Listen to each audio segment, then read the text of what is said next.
Oleh dengan ulama, dengan zikir baginda Nabi SAW. Dia tidak ada bedanya kalau kita lihat tadi itu daripada rangkaian zikir yang kita zikirkan bersama, baik dengan permulaannya Fatihah, ayat kursi, amanah Rasul, hizib Imam Nawawi, permulaannya Allahu Akbar, Allahu Akbar, Allahu Akbar, Bismillah, Allahu Akbar, ala nafsi wa ala dini wa ala di. Itu juga diantara daripada zikir yang Nabi kita ajarkan kepada Sayyidina Anas yang tadi itu. Kemudian seumpama dengan hizib Imam Abil Hasan Asyadzili, ya Ali ya Azim ya Halim ya Alim, itu adalah amalan yang diamalkan oleh sahabat Nabi Al-Ala Al-Hadrami, yang kata para sahabat, ajibna lahu hayyan wa mayyita, kami berasa heran dengan beliau pada hidup dan mati. Pada masa hidup pasukan perang diajak untuk menyeberang laut, tentara berkuda menyeberang laut hanya dengan bacaan ya Ali ya Azim ya Halim ya Alim, nyebrang, dadadak. Jangankan tenggelam, mati misalnya, tuh satu pun tidak ada yang sampai basah telapak kaki kuda pada waktu menyeberang laut. Itu dengan siapa? Panglima perang Al-Ala Al-Hadrami radhiyallahu anhu. Jadi hizib Imam Abil Hasan Asyadzili dimulai dengan bacaan yang dibaca oleh sahabat. Sahabat dari mana talakinya, dari mana dapat amalan-amalan seperti itu? Ima langsung daripada baginda atau mendapatkan takrir, persetujuan daripada Sayyidina Rasulullah SAW. Atau supaya lebih mudah kita pahami, azkar al-waridah memang khasiatnya, manfaatnya, keutamanya itu tidak kita ragukan, itu tidak perlu kita ragukan, pasti dan pasti. Tapi sama seperti katakan saja dengan bacaan ayat. Pada waktu kita setelah salat 5 waktu, tidakkah kita tahu seabdal zikir itu adalah baca Quran? Tapi ternyata dengan kita terus dianjurkan untuk kita baca tasbih 33, tahmid 33, takbir 33. Jadi kalau dengan habatus sauda itu adalah obat kepada segala penyakit, begitulah juga dengan zikir dan juga dengan amalan yang Nabi kita ajarkan. Ada di antara daripada amalan tadi itu khas untuk penyakit hati, untuk mengatasi keegoisannya, keangkuhannya, kesombongannya, agar kita jadi orang yang ramah tamah, agar kita menjadi orang yang baik, agar kita menjadi orang yang bijak, agar kita menjadi manusia yang tabah dan sabar. Tiap amalan akan mempunyai khasiat tersendiri.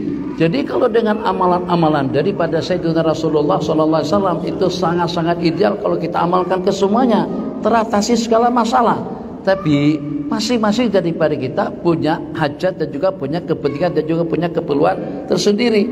Maka dengan ulama fokus, karena kita ini bukan seperti generasi para sahabat.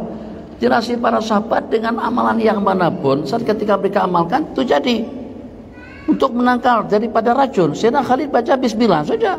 Kita baca kursi pun, baca amanah Rasul, baca surah kapis sampai apit, tetap keracunan juga. Lain, makamnya lain. Jadi karena itu, pertama, tiap yang baik tidak bertentangan dengan hukum, tidak bercanggah dengan syariat, dan juga pada masa yang sama itu daripada amalan-amalan yang diiktibas, yang diambil daripada Al-Quran dan hadis, ulama kita sepakat mengatakan itu tidak mengapa.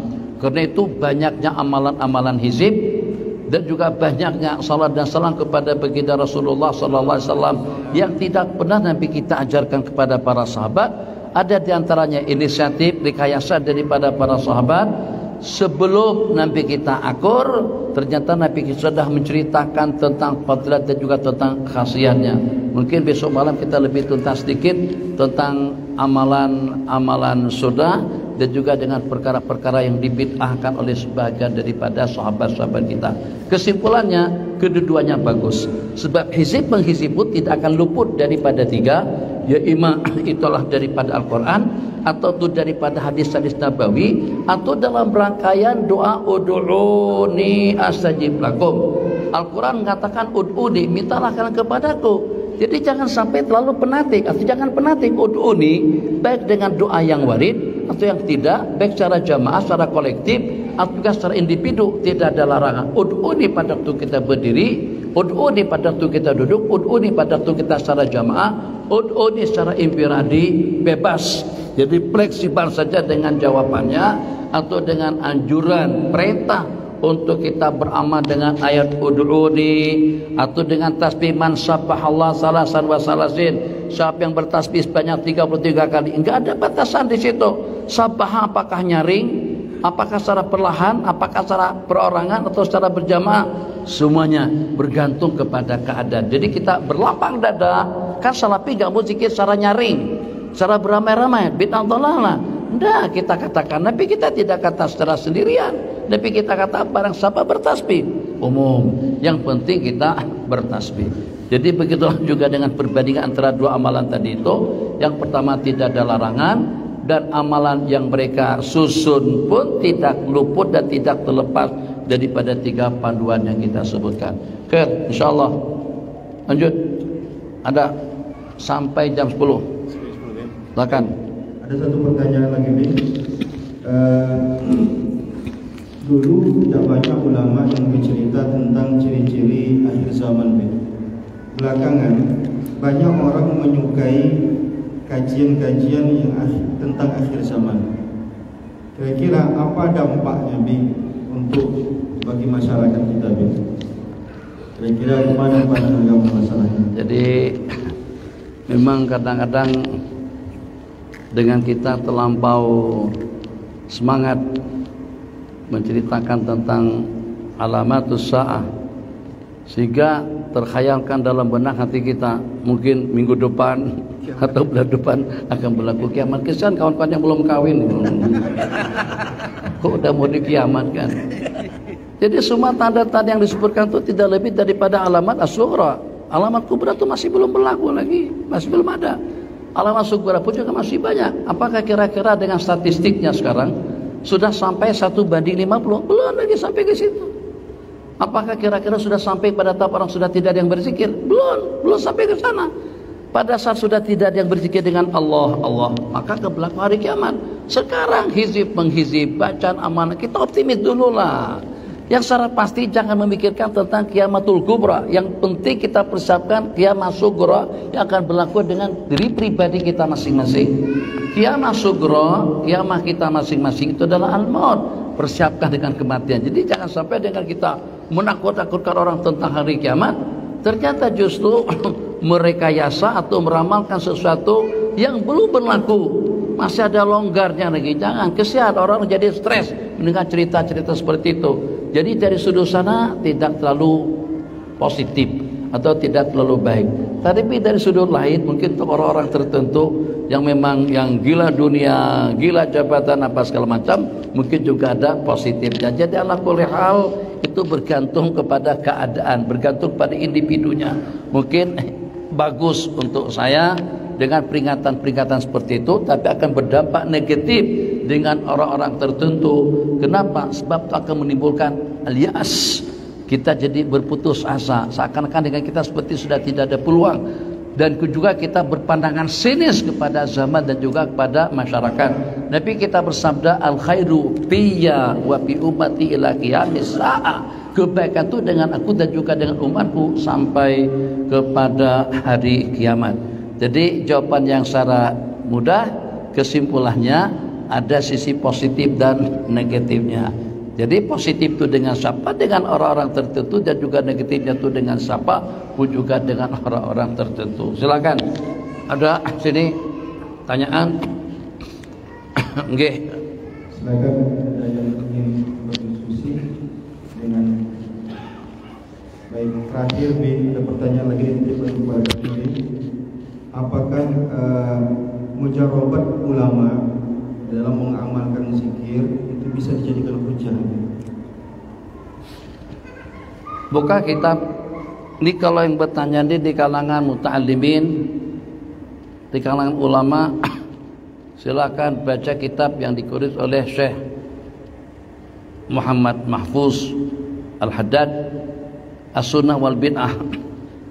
Di situ ada disebutkan tidak kurang daripada 70 buah kejadian atau 70 riwayat di mana dengan amalan-amalan bacaan atau dalam bentuk doa yang direkayasa oleh para sahabat Nabi yang Nabi kita tidak pernah ajarkan kepada mereka.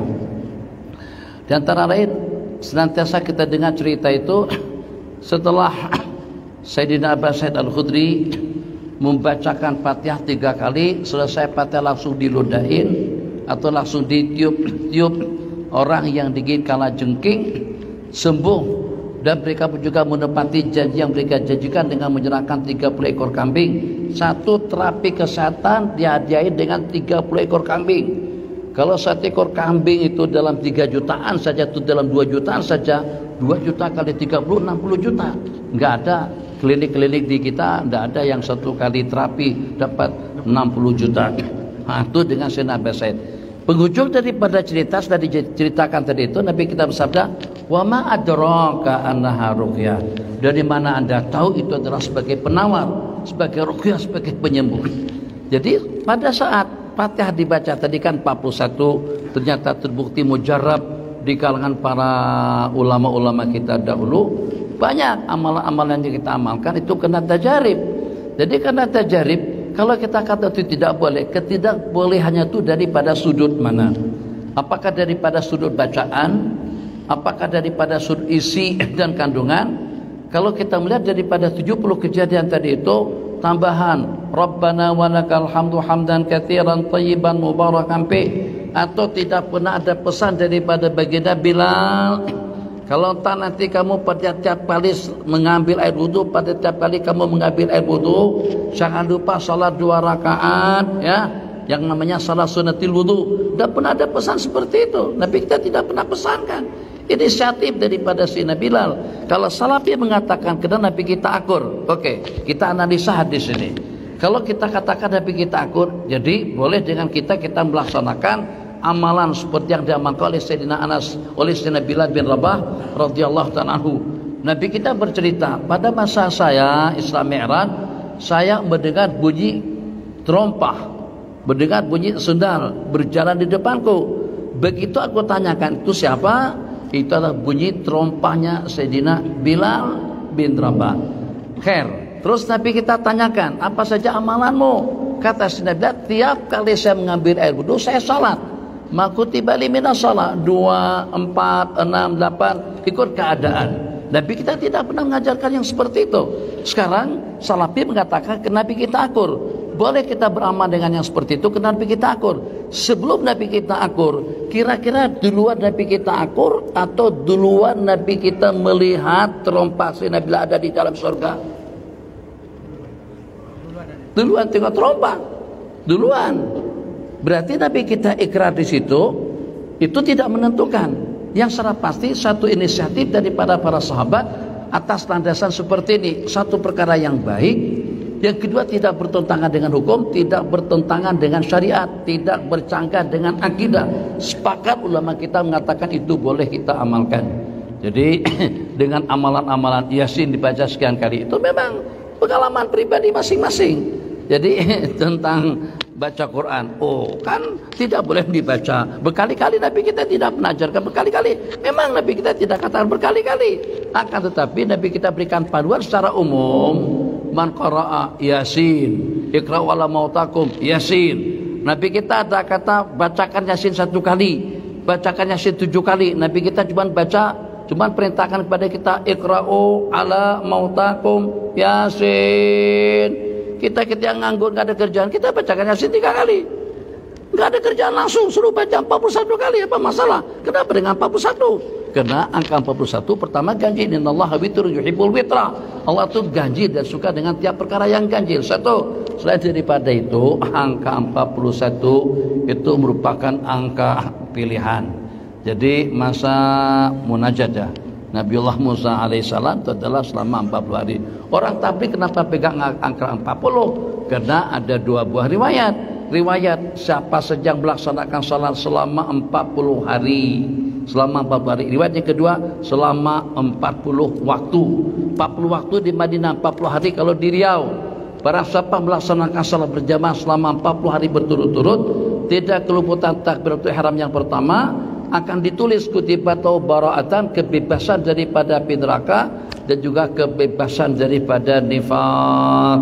Nah, dari sana kita ambil angka 40. Mereka kalau nggak ada nas berarti tidak boleh. Banyak yang tidak ada nas tapi diamalkan oleh para sahabat. Misalnya Sayyidina Abu Hurairah, jumlah bilangan tasbih beliau tiap hari tidak kurang daripada dalam 12.000 kali. Sesat juga ya, masuk neraka Sayyidina Abu Hurairah. Goblok, astagfirullahaladzim. Atau juga dengan Sayyidina Sa'd bin Abi Waqqas. Sayyidina Sa'd bin Abi Waqqas berzikir tiap hari tidak kurang daripada 100.000 kali. Sayyidatuna Zainab zikir itu dengan gunakan karung penuh dengan biji korma, Kalau enggak habis yang isi sekarung tadi itu enggak berhenti. Nabi kita bersabda, kan yang jadi permasalahan ada dawarakil asjar, ada rakataril antar, ada dawarakil sajar, ada rakataratil antar, ada rimal apa segala macam, sejumlah bilangan hujan, sejumlah bilangan pasir, sejumlah bilangan. Itu mana tuh pengambilannya? Jangan langsung protes, baca dulu, dengar dulu, tanya kalau nggak tahu. Kalau langsung protes jadi masalah. Tuh Nabi kita bersabda, laqad qultu ba'daki, setelah saya tinggalkan ente, Sayyidatuna Zainab, istri Nabi kita sendiri, zikir setelah salat subuh sampai dekat-dekat tengah hari.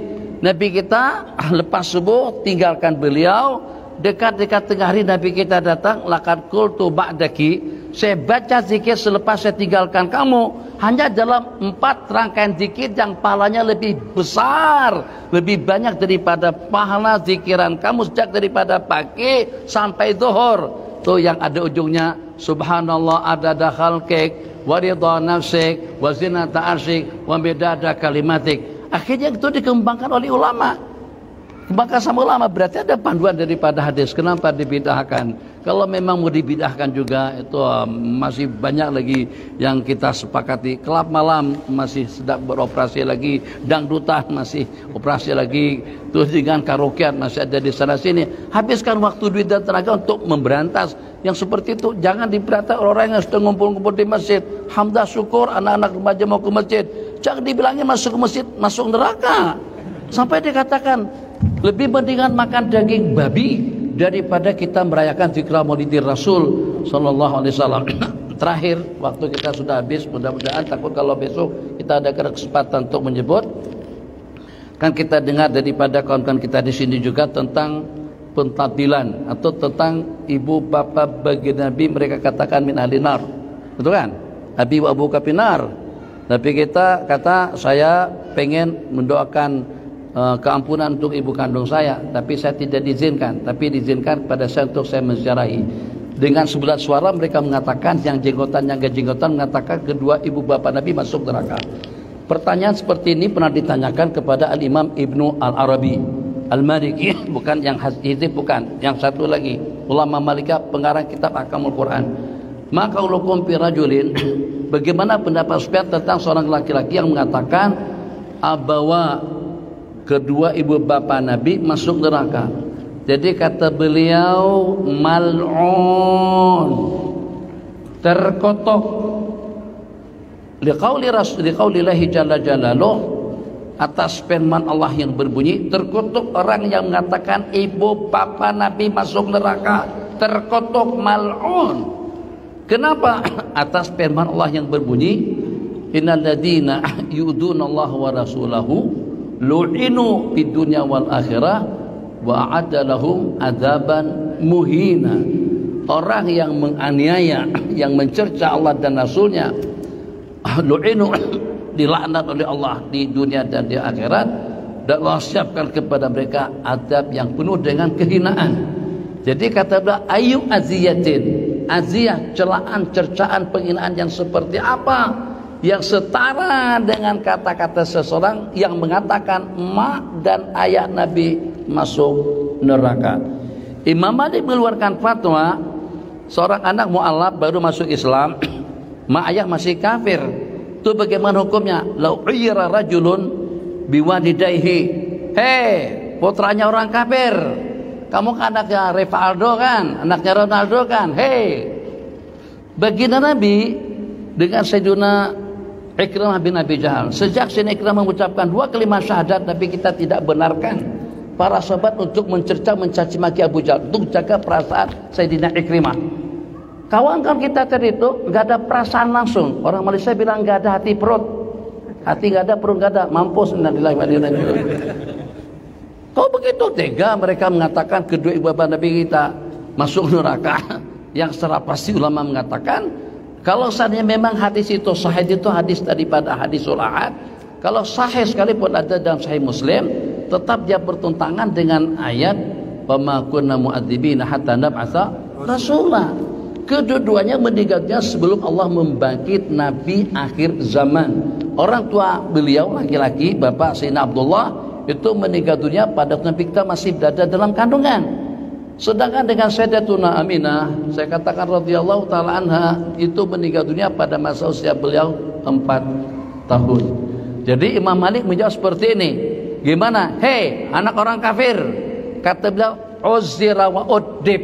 Orang itu patut ditakzir, dikasihkan hukuman atau diberikan takdib, dididik supaya tidak mengucapkan kata-kata seperti itu. Itu kepada sesiapa saja. Bagaimana kalau kata-kata itu diperkatakan kepada kedua ibu bapa Nabi? Apakah kalian katakan baginda Nabi itu dilahirkan oleh dua orang manusia yang kafir yang masuk neraka? Bodoh banget orang yang berkata tuh nggak ada perasaan langsung, nggak ada perut hati. Betul kata orang Malaysia, nggak ada perut hati.